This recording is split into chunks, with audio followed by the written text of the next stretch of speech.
देखिए, कायदे की शिवरात्रि तो आज है, पर उदय तिथि से हमारे सारे उत्सव होते हैं।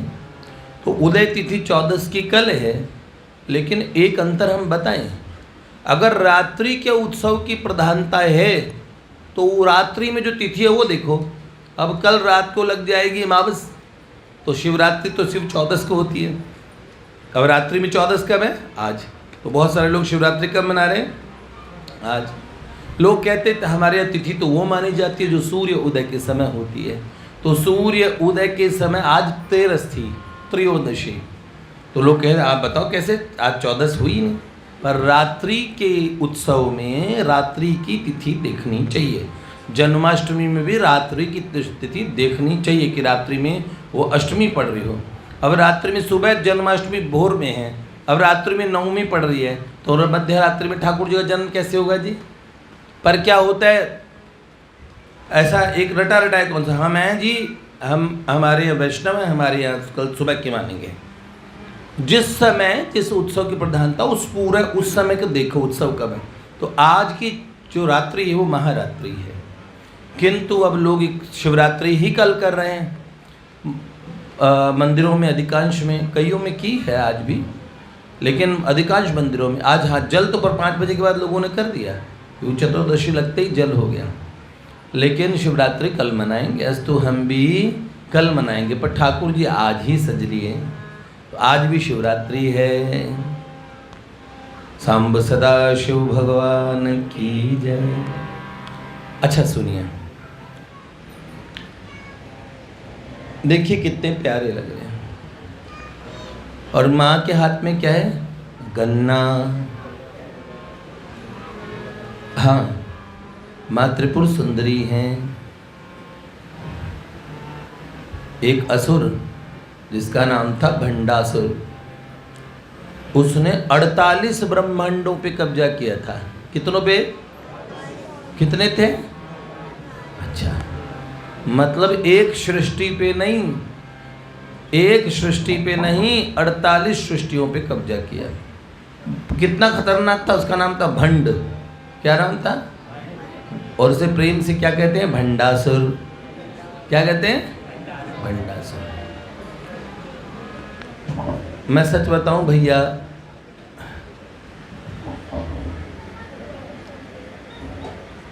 हमारे यहाँ जो कोई खराब काम करे उसके नाम के आगे प्रेम से क्या लगाते हैं? असुर। जैसे कोई तोतला आदमी बड़ा बदमाश हो तो कहेंगे तोतला सुर आ गया। समझ रहे हो? तो ऐसा तो भंड था, 48 ब्रह्मांडों पे कब्जा कर बैठा। ब्रह्मा जी 48। अरे ये नया राक्षस आया। हर राक्षस ने अपने अपने ब्रह्मांड में बदमाशी मचाई, इसने तो ब्रह्मांड भी क्रॉस कर दिया। ये तो सृष्टियां पार कर करके कब्जे करने लगा, बड़ा बदमाश था। मरता ही नहीं था। उसने क्या किया? तो उससे युद्ध करने के लिए देवताओं ने किससे प्रार्थना की? तो भगवती त्रिपुर सुंदरी, भगवती माँ जगदम्बा आदि शक्ति। क्या उनके हाथ में क्या था? गन्ना था। ओहो, बताओ। तो भैया गन्ने से मारा थोड़ी, माँ तो गन्ना चूसती नहीं। माँ का स्वरूप देख के ही मर गया। इतना प्रेम। भंड का जब माँ से युद्ध होता है तो दंडनी देवी ये सब भीषण युद्ध करते हैं। उस असुर ने शुंभ निशुंभ को प्रकट कर दिया, उसने महिषासुर को प्रकट कर दिया, उसने रावण, कुंभकर्ण, कंस जितने थे सब स्वरूप, जितने राक्षस पूर्व ब्रह्मांडों में पिछली सृष्टियों में तो उनको भी प्रकट कर दिया। तब माँ ने देखा ये रावण को भेज रहा है, इसने हिरण्याकश्यप बना दिया, हिरण्याक्ष बना दिया, सब बना दिया। तो माँ ने भी क्या क्या करांगुली नखोत उत्पन्ने नारायण दशाकृति। माँ ने अपने कर की अंगुलियों के नाखूनों से 10 नारायण अवतार प्रकट किए, जिसमें श्री कृष्ण प्रकट किए, रामचंद्र भगवान प्रकट किए। तो राम जी रावण को मारने लगे, श्री कृष्ण कंस को, इनको शिशुपाल को इनका वध करने लगे। नृसिंह भगवान आए, वो हिरण्याक्ष का पेट फाड़ने लगे, हिरण्याक्ष को और बराह भगवान मारने लगे। इस तरीके से वो भगवती का ऐसा स्वरूप था, न भूतो न भविष्यति। ठीक है, तो आपने, उनका नाम क्या है? त्रिपुर सुंदरी। और प्रिया प्रियतम किनकी उपासना करते हैं दोनों? वो भगवती निकुंजों में सब सखियां त्रिपुर सुंदरी की उपासना करती है। तो इनके बगल में जो महादेव है, हाँ जी भैया, जिस ब्रह्मांड पुराण में हरे कृष्ण महामंत्र ओरिजिनल मिलता है। अभी हम कहें आपको, इस पे गौड़ीय वैष्णवों ने भी कम शोध किया है। सब कली संतरण उपनिषद का बताते हैं, हरे राम राम राम हरे हरे। कहते हैं कि इसको पलट के हरे कृष्ण कृष्ण कृष्ण हरे हरे कर दिया। हम आपको कहें, ब्रह्मांड पुराण में ये मंत्र हरे कृष्ण कृष्ण कृष्ण हरे हरे नाम से पुराण का मंत्र भी है। ठीक है, श्री षोडश मंत्र मध्यगाये नमः। तो भगवती का भी षोडशाक्षर मंत्र है। उनके बगल में जो महादेव है, उनका नाम क्या है? कामेश्वर महादेव। तो आज अगर भगवती गन्ना लेके आई तो महादेव भी कामेश्वर बन के आए हैं। निकुंजों में भगवान भगवती के जो निकुंज है, उनमें देवी की 8 सखियां हैं। आप जानते हैं, अगर कालिका पुराण एक उप पुराण है, उसमें पढ़ेंगे, उसमें देवी साफ कहती हैं कि आपस में महादेव बात कर रहे थे कि अगली बार मैं कृष्ण बनूंगी। तो महादेव जी ने बोला मैं राधा बनूंगा। अच्छा, हाँ, तो ये और फिर सखियां कहाँ से आएगी? ये जो मेरे अष्ट भैरव है ना, वो सब बनेगी मेरी अष्ट सखियां। तो माँ जी ने कहा, तो ये जो मेरी भैरवियाँ, मेरी सखियाँ हैं ना, जया विजया इत्यादि, ये भी श्रीदामा वगैरह सब बना दूंगी, मैं भी अष्ट सखा बना दूंगी। और फिर रास किया, और उस मनवंतर, उस कल्प में देवी जी श्री कृष्ण बन के आई। माँ बहुत परफेक्ट मुरली बजाती है, वीणा भी बहुत अच्छी बजाती है। क्या वो क्या?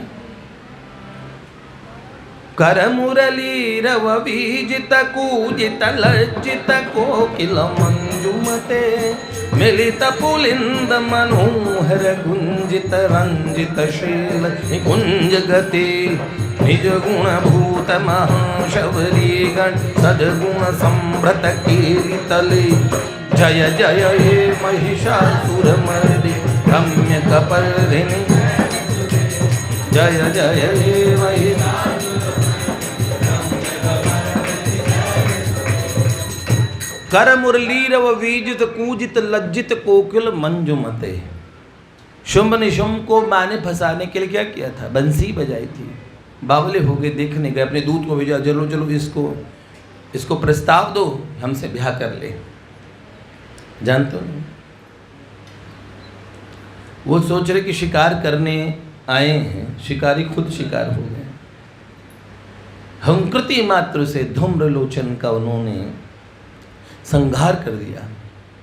तो ये जो देवी जी हैं, ऐसे कहा जाता है कि कितने भी अवतारों में सबसे भीषण असुरों का संहार अगर हुआ है, तो असुर संहार के लिए भगवान रामकृष्ण इत्यादि के अवतारों को नहीं माना जाता।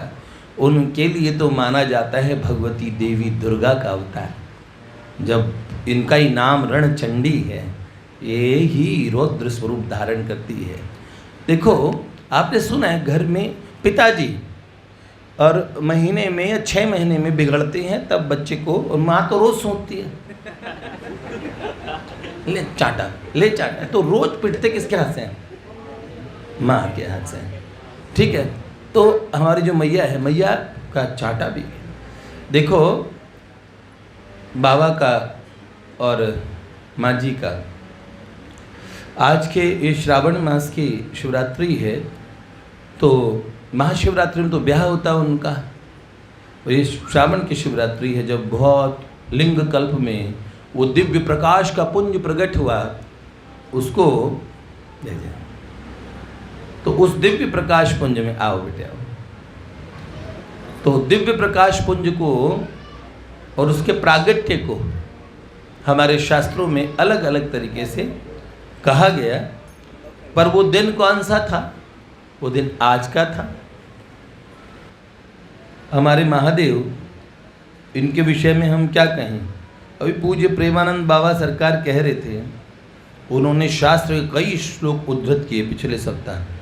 उन्होंने कहा बिल्कुल भी किसी को भी हरि और हर में भेद नहीं करना चाहिए।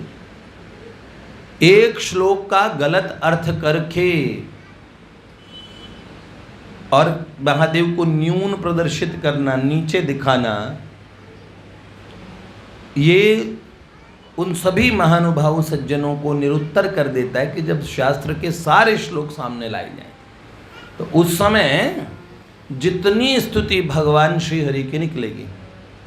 अच्छा, एक पुराण का एक श्लोक लिया आता है कि ये पुराण भी 6 प्रकार के होते हैं, जिसमें सात्विक, राजस और तामस। मूल पुराणकर्ताओं ने जितने श्लोक स्वीकार किए उसमें उस श्लोक तक को क्षेपक और गलत बता दिया गया। उस श्लोक को ही सनातन धर्म के सिद्धांत के विरुद्ध माना गया और बड़े आचार्यों ने इसको बिल्कुल रिजेक्ट किया, क्योंकि वो हमारी मूल सूची में है ही नहीं। आप ये समझिए, सनातन धर्म में भगवान वेद व्यास की वाणी, व्यास वाणी को प्रमाण माना जाता है। पर जो अगर मान लो उन 6 सात्विक, राजसी और तामसी पुराणों को गिने, अगर उनके हिसाब से भी माने तो भागवत तो मोस्ट सात्विक ही मानेंगे। उस भागवत में महादेव की हम आपको महिमा बताएंगे तो ये कहा गया साफ साफ, उन श्लोकों का अर्थ हम आपको दे देंगे, मेरे पास से मुझसे ले लीजिएगा, और फोटो खींची हुई है मेरे पास में।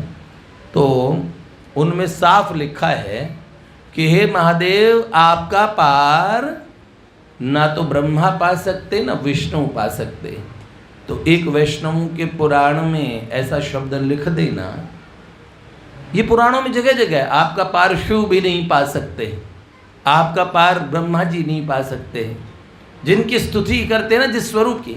वस्तुतः सनातन धर्म पंच ब्रह्मोपासना, पंच ब्रह्म उपासना, पंच स्वरूपों की उपासना को बोलता है, जिनमें प्रेम स्वरूप में भगवान नारायण की जो अंतिम तत्व, अंतिम पुरुषार्थ, पंचम पुरुषार्थ प्रेम माना जाता है। बाकी चतुष्पुरुषार्थों में जो ज्ञान है, मोक्ष स्वरूप है, वो महादेव है। हमारे यहाँ वैष्णव मोक्ष, वैष्णव उपासना मतलब प्रेम उपासना। वस्तुतः इस उपासना को किसी पद्धति से बांध लेना ठीक नहीं है। वैष्णव उपासना का मूल है लाड़, प्रेम, चाव, प्रभु से प्रेम। जो शैवोपासना में मूल भगवान महादेव की उपासना है, वो ज्ञान परक उपासना है, जानते हो ना। सबकी इस तरीके से उन उपासनाओं का भेद हुआ है। ये पंच ब्रह्म स्वरूप है, ये एक ही प्रभु इतने स्वरूपों में दिखते हैं। जब विराट रूप भगवान दिखाते तो उसमें इतने रूप दिखते हैं।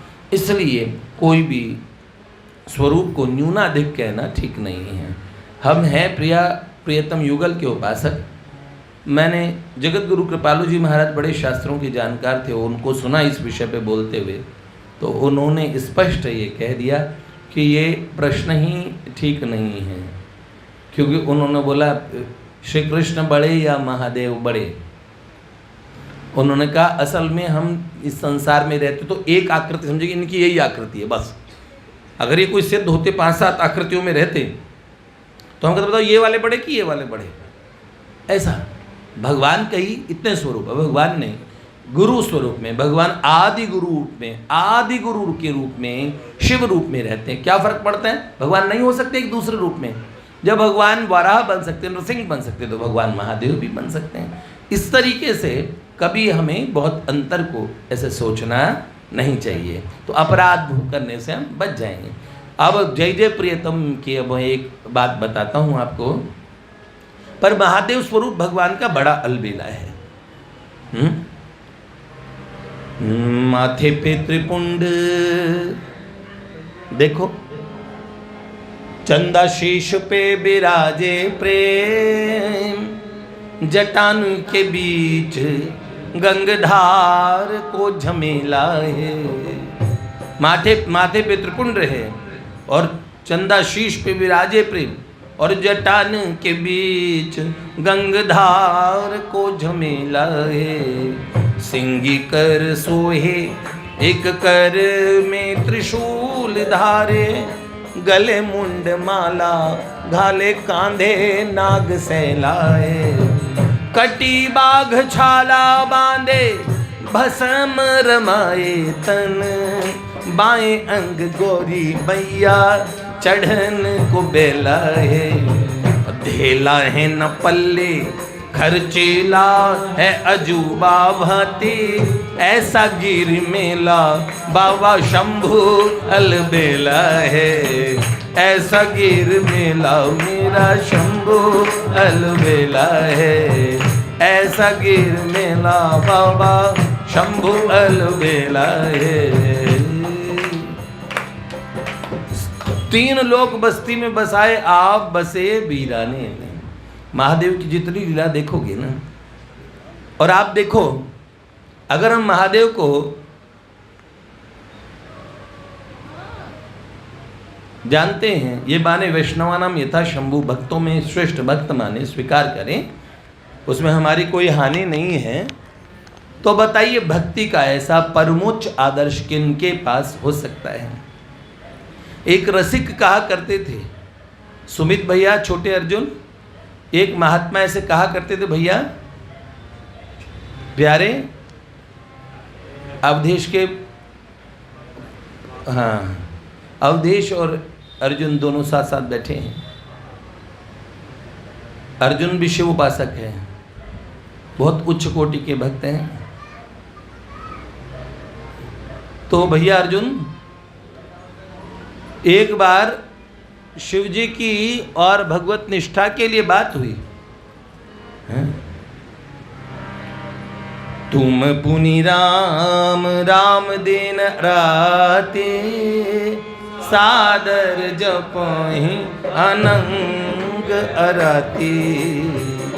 मंगल भवन अमंगल हारी, उमा सहित जहि जपत पुरारी। उमा सहित जहि जपत पुरारी। भैया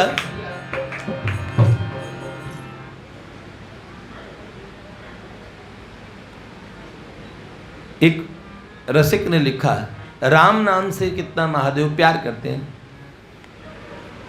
एक कविता है, क्या लिखा उन्होंने? पहले माँ जी का नाम क्या था पिछले जन्म में? दीदी पहले नाम था सती, दक्षपुत्री, नाम था दाक्षायणी, ये नाम था। तो कहते पद्म स्कंद पुराण में महादेव कहते जो र बोलता है ना, तो मेरा ध्यान उस पर खिंच जाता है। तो कितने लोग र बोले? तो उन्होंने बोला इस सृष्टि में जितने धूल के कण हैं, अगर उतने लोग मिलकर र बोले तो र बोलते ही मेरा ध्यान केंद्रित, मैं समाधि अवस्था में भी उनकी तरफ ध्यान देता हूं कि अब ये राम बोलने वाले हैं। तो महादेव र शब्द के रकार से प्रसन्न हो जाते हैं। उन्हें र का रेफ, र का रकार बड़ा पसंद है। जैसे श्याम सुंदर को राधा नाम का पहले रा सुनते ही श्याम सुंदर विभल हो जाते हैं, आनंदित हो जाते हैं और धा सुनने के लिए पीछे दौड़ पड़ते हैं। ऐसे महादेव कहते हैं कि मैं समझ लो एक तरह से उसके पीछे लग जाता हूं कि अब ये भला आदमी राम बोलेगा। तो क्या, जब उनकी पत्नी के एक रसिक ने लिखा कि उनकी पत्नी का नाम था सती, तो उसमें र नहीं था, तो उन्होंने क्या लिखा? रुचिर रकार बिन तज दी सती सीनार, किन्हीं नहीं रति रुद्र पाए के कलेश को। किन्हीं नहीं रति रुद्र पाए के कलेश को। रुचिर रकार बिन तज दी सती सीनार, कैसे प्रेमी भक्त हैं, प्रियतम के नाम से वो इतना प्रेम करते हैं कि सती का नाम सती था, उसमें र नहीं था, तो इसलिए उसे छोड़ दिया एक दिन। क्या हुआ? और फिर क्या? रुचिर रकार बिन तज दी सती सीनार, किन्हीं नहीं रति रुद्र पाए के कलेश को। महादेव ने दोबारा रति नहीं की। हृदय में बड़ा दुख हुआ। भगवती सती से इतना प्रेम करते थे, पर फिर वामांग में नहीं बिठाते थे, फिर सामने बिठाना शुरू कर दिया। राम जी की परीक्षा ली। उनके मन में आया कि आखिर ये दक्ष कुमारी हैं, दक्ष अहंकार का स्वरूप है, और इन्होंने मेरे प्रियतम मेरे ठाकुर की परीक्षा ली है। और परीक्षा भी क्या, माता सीता का रूप धारण कर लिया। और चाहे भगवान का स्वरूप एक हो, लेकिन लीला में तो वो उनके भक्त हैं। तो राम जी और माँ सीता को क्या मानते, माँ जी। तो उन्होंने बोला अब ये माता स्वरूप हो गई, माँ जी का रूप धारण कर लिया। तो उस दिन से महादेव जी कुछ बोले नहीं। मन में ऐसा सोचा कि अब से इस तन से दोबारा इनसे भेंट नहीं करूँगा। तभी जय हो महादेव। रामचरितमानस में आता है, आप जैसा वचन, आप जैसा प्रेम का प्रण निभाने वाला दूसरा हो ही नहीं सकता, क्योंकि महादेव ही राधा बनते हैं। याद रखो, भगवान से इतना प्रेम करने वाला ये स्वरूप, इस सारी सृष्टि शिव और विष्णु से युक्त है, हरिहरात्मक सृष्टि है। हाँ, इसमें चंद्र तत्व और सूर्य तत्व रहता है हमेशा। ये जो महादेव और भगवान श्री हरि का, विष्णु भगवान का जो शिवरात्मा विष्णु, विष्णुरात्मा शिव, ये शास्त्र का मूल है। सारे शास्त्र यहीं से प्रारंभ होते हैं। हर विष्णु शास्त्र में शिव जी की महिमा को गाया जाता है, उनके स्थानों की, उनकी पवित्र, है ना। तो क्या किया, माँ जी को, माँ ने पूछा भी आपने कौन सा प्रण किया है। महादेव कुछ बोले नहीं। महादेव समाधि में बैठ गए।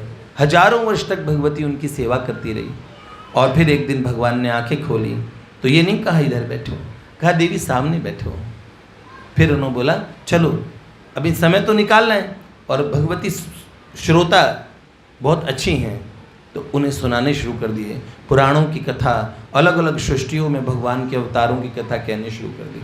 पर माँ जी को लगा कि कुछ गलती हुई है, जिससे मुझे अपने समीप आने का इन्होंने सुअवसर नहीं दिया। और उसी समय राजा दक्ष ने कनखल में, हरिद्वार में यज्ञ करवाया, और महादेव का अपमान करने के लिए आकाश में विमान जा रहे थे। तो स्त्रियों में थोड़ा क्या होता है कि कभी कभार कोई स्त्री दूसरी बढ़ जाए, और जिसे आप चढ़ते होंगे तो उसे दिखाने के लिए अपनी BMW कार उसके सामने से जरूर लेके जाएंगे, ऐसा होता है। तो ऐसा क्या कुछ देवियाँ वगैरह जो दिखाने के लिए कि देखो तुम्हारे तुम्हारे माता पिता, तुम्हारे पीहर वालों ने तुम्हें बुलाया कि नहीं बुलाया, ऐसा दिखाने के लिए कैलाश के ऊपर से होते हुए गुजरे। तो माँ जी ने पूछा कहाँ जा रही है सब सर धज के। तो उन्होंने कहा, महादेव ने कहा तुम्हारे पिता ने हरिद्वार में यज्ञ कराया है, तो प्रभु हम भी चलें। तो उन्होंने बोला सती हमें बुलाया नहीं है। तो उन्होंने बोला अच्छा, पिता के घर तो बिन बुलाए जाना चाहिए। अंदर तो था, पर हर कन्या, हर पुत्री अपने परिवार वालों के कोई कमी भी हो चाहती, वो ढकना चाहती, छुपाना चाहती है कि भाई परिवार के पर बात ना है। बहुत ही बुरा लगता है जब परिवार ससुराल के पक्ष में पीहर वालों को कुछ बोले, बुरा सा लगता है। पीहर वाले पूरे ऐबदार हो तो भी, अब दक्ष जैसा बापू हो जिसने तो महादेव की बेइज्जती करने के लिए किया, जानबूझ के किया। यज्ञ को कोई उसे भक्ति थोड़ी थी, उसे तो शिव जी को नीचा दिखाना था। लेकिन माँ सती ने छुपाने के लिए कहा नहीं, पिता के यहाँ तो जा सकते हैं, गुरु जी के यहाँ भी जाना चाहिए, सत्संग में भी जाना चाहिए। माँ ने महादेव को ज्ञान दे दिया। महादेव ने कहा देवी देखो मेरा मन तो है कि नहीं जाना चाहिए, क्योंकि उन्होंने हमें जानबूझ के नहीं बुलाया है, और बिन बुलाए जाने पे कोई सम्मान नहीं होता, अनादर होता है। फिर भी माँ जी ने कहा नहीं नहीं मैं तो जाऊंगी। तब महादेव ने देखा कि भगवान की इच्छा बड़ बलवान है, कुछ होने वाला है। और तभी महादेव ने अपने पार्षदों को भृंगरटी, भृंगी, कीर्तिमुख, इन सबको बुलाया, जाओ और अपनी माता जी की सेवा में जाओ, ध्यान रखना। हाँ क्या 10,000 सिंहों का रथ बनाया था वारे। ये देवी का उपासक है, महादेव का उपासक है, पढ़ता रहता है, मैंने बरसों पहले पढ़े हैं, ये तो अभी भी पढ़ता रहता है। 10,000 सिंहों के रथ में भगवती गई। भगवती को सिंह बहुत प्यारे हैं। हमारी माँ जी है ना, कोई ऐसी वो छुई मुई नहीं है, जानते हो ना, ममता में माँ है, इतनी ममता है। और लेकिन वो सिंहों से तो खेलती हैं, सिंह पालती हैं। भगवती सिंहों के वन में रहती हैं। ये देखो, तो भगवती जब वहाँ पहुँची दक्ष यज्ञ में, तो देखा यज्ञ भाग में महादेव का हिस्सा भी नहीं है ना। और जानते हो फिर माँ जी को पिताजी से, ससुराल में और पीहर में अच्छी पत्नी पति के विरुद्ध नहीं सुनेगी। शास्त्र में कहते हैं पति का विरोध सुन लिया तो फिर वो पत्नी कहलाने के नाम पे ही कलंक है। जानती सब कुछ कमी है, पर पीहर में नहीं खाएगी उनकी कमी, बचाती है, अपने पति की रक्षा करती है। पति का अपमान उसे प्रिय नहीं होता, क्योंकि बाद का जो संबंध होता है वो आगे का परलोक तक की यात्रा पति के साथ होती है। तो उन्होंने क्या कहा कि पिताजी अपने घर वालों को तो बोलेगी ना, आपने उनका आदर नहीं किया, ऐसे करना चाहिए आपको। तो उन्होंने बोला, तो बोले तू आई क्यों, तुझे बुलाया किसने? खूब अनादर किया, इतना अनादर जैसे महादेव के विषय में बोलना प्रारंभ किया। माँ ने कहा भगवती एक बार तो रौद्र स्वरूप में आ गई और विराट रूप धारण कर लिया, लेकिन तब भी उन्होंने कहा आप पिता हैं, इस शरीर के तो पिता हैं, तो मैं योगाग्नि से इस शरीर को दाह कर दूंगी। तत्काल भगवती ने, और उस समय क्या प्रार्थना की थी, रामचरितमानस की तुपाई है,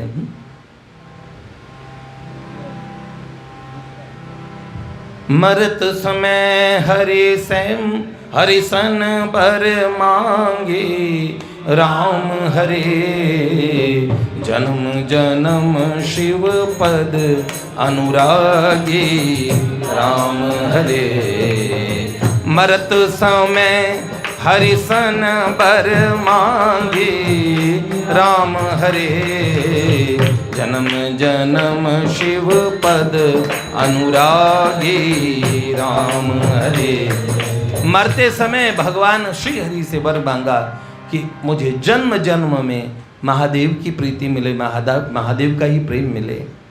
और ऐसे भगवती ने दिशाओं में भीषण कोलाहल मचा, धरती माता स्वीकार नहीं कर पाई, देवताओं में भगदड़ मच गई कि अब महादेव का कोप प्रलयंकर बन के टूटेगा, कौन बचाएगा। उस समय जब महादेव का अपमान होता था तो पूषा देवता वो दांत दिखा के हंसे थे। भृगु जी ने दाढ़ी पे हाथ फेरा था। जिन भृगु जी को वैष्णवों में अग्रगण्य भगवान ने अपना स्वरूप ही कहा, उन्होंने दाढ़ी पे हाथ फेराया। महादेव निंदकों में वो भी शामिल हो गए थे ना। दाढ़ी पे हाथ घुमाया, हंसे पूषा जी, और भग देवता ने आंखें मटकाई। जानते हो, एक दूसरे से किसी की बेइज्जती होती ना, ऐसे करते ना कई लोग, बड़ा मजा लेते हैं। किसी की चुगली होती ना, बोलते कुछ नहीं, तो कई लोग प्रेरित करते हैं, ईंधन देते हैं, और बोलो ना, बोलो तुम बोलो, बड़ा मजा आता है उन लोगों को दूसरे की बुराई करने में।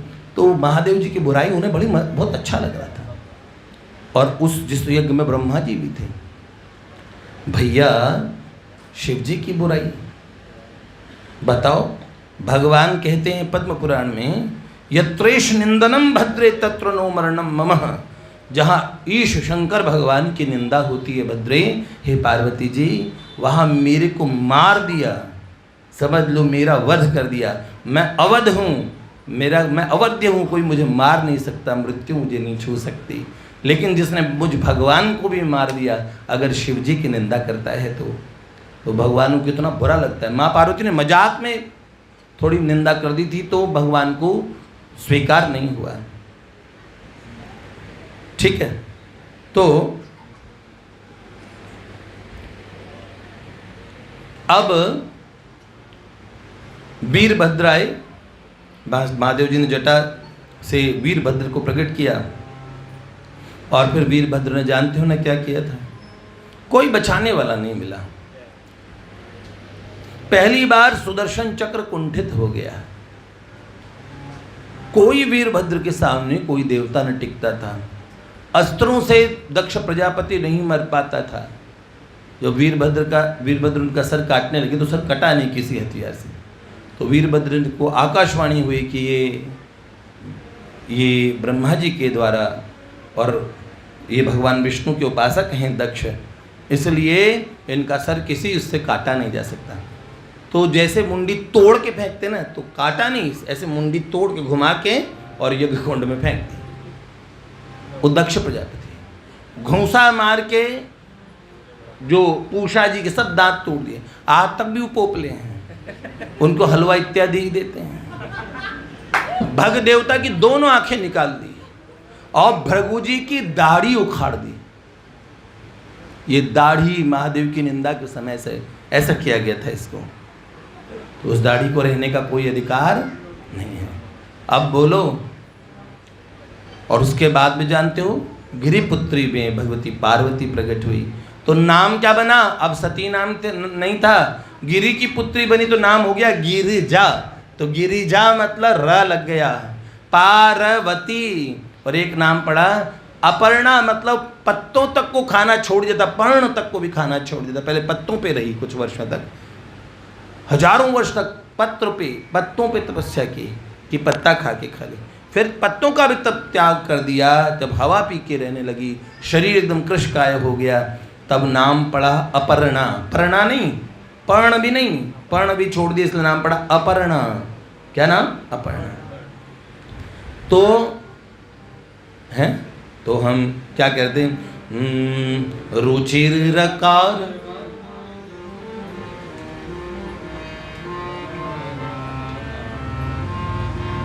रुचिर रकार बिन तज दि सती सिनार, किनी नहीं रति रति रुद्र पाए के कलेश को।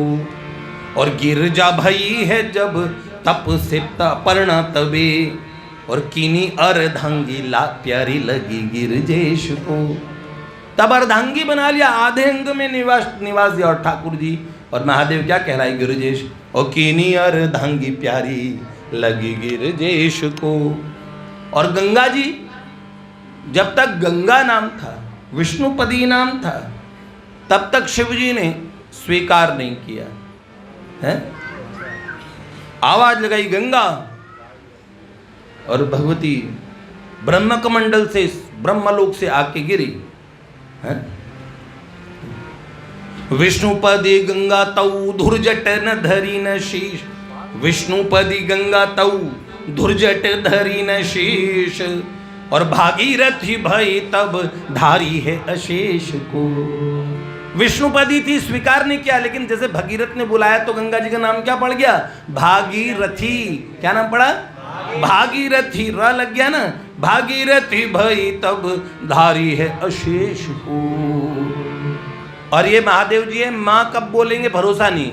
र शब्द बोलते समाधि सुहाते हैं, समाधि खोलते समय कोई माँ बोलते हैं, तो रा और माँ का बीच का गैप है ना। तो बार बार करत रकार और मकार धुन, पूर्ण है प्यार राम नाम पे महेश को। पूर्ण है प्रेम राम नाम पे महेश को। जय बाबा बम लहरे, जय बम बम लहरी, जय बाबा बम लहरे, जय बम बम लहरी। बम भोले भोले बम भोले बम भोले भोले बम भोले बम भोले भोले बम भोले बम भोले भोले। जय बाबा बम लहरी, जय आनंद लहरी, जय चिदानंद लहरी, चिदानंद लहरी। और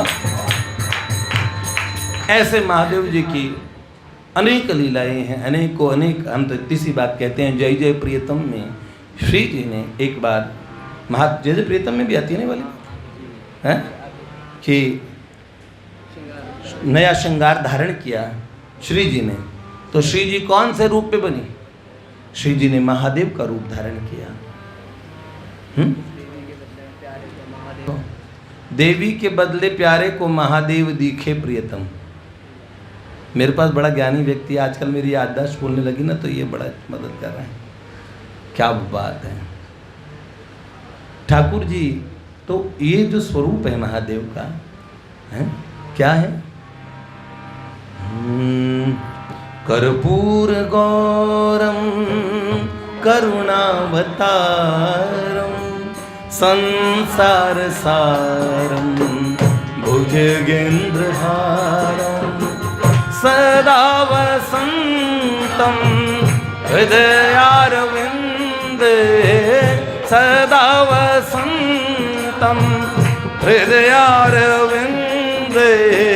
भवं भवानी सहितं नमामि, भवं भवानी सहितं नमामि। इनके प्यारे ठाकुर जी कौन से? ये इनके मन अभिराम ठाकुर हैं। उनका नाम क्या है? राम। क्या नाम? भगवान के सबसे सुंदर स्वरूप का नाम एक बार भूति कृष्ण जी बोल रहे थे, श्री पुंडरीक जी के पिताजी। उन्होंने कहा शास्त्र से लेके एक प्रमाण सहित बताओ सबसे सुंदर स्वरूप कौन सा है, मतलब सबसे हैंडसम, सबसे सुंदर।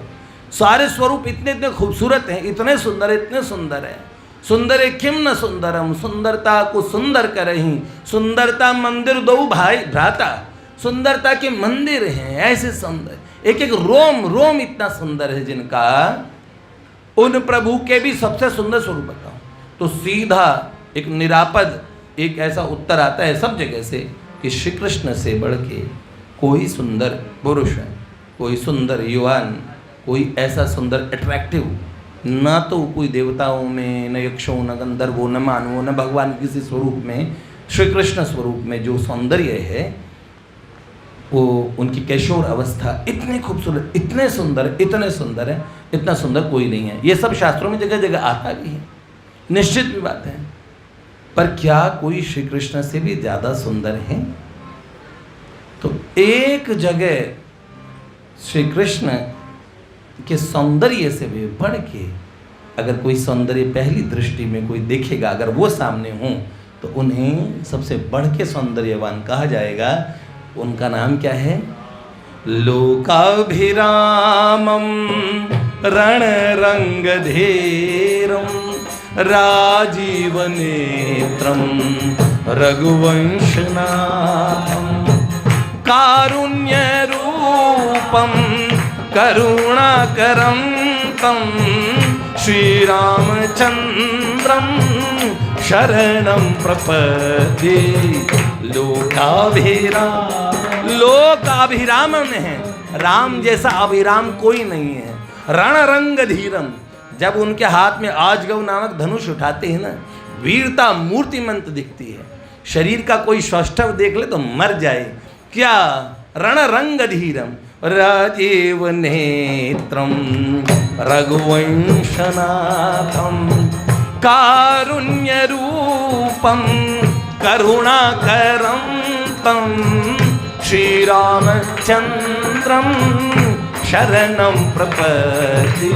ये दो करुणा करने वालों की आपस में दोस्ती हो गई, प्यार हो गया। राम जी के आराध्य महादेव है, महादेव के आराध्य कौन? राम जी, क्योंकि वो है कर्पूर गौरम करुणावतारम संसार सारम भुजगेंद्रहारम सदा वसंतम हृदयारविंदे भवं भवानी सहितं नमामि। तो ये दोनों से हमारा तो, हम पता क्या है, हम लोगों ने तो ठाना है कि जीवन भर प्रिया प्रियतम को पाएंगे, पर कभी भी भूल के महादेव का अपराध नहीं करेंगे, महादेवी का, माँ भगवती का।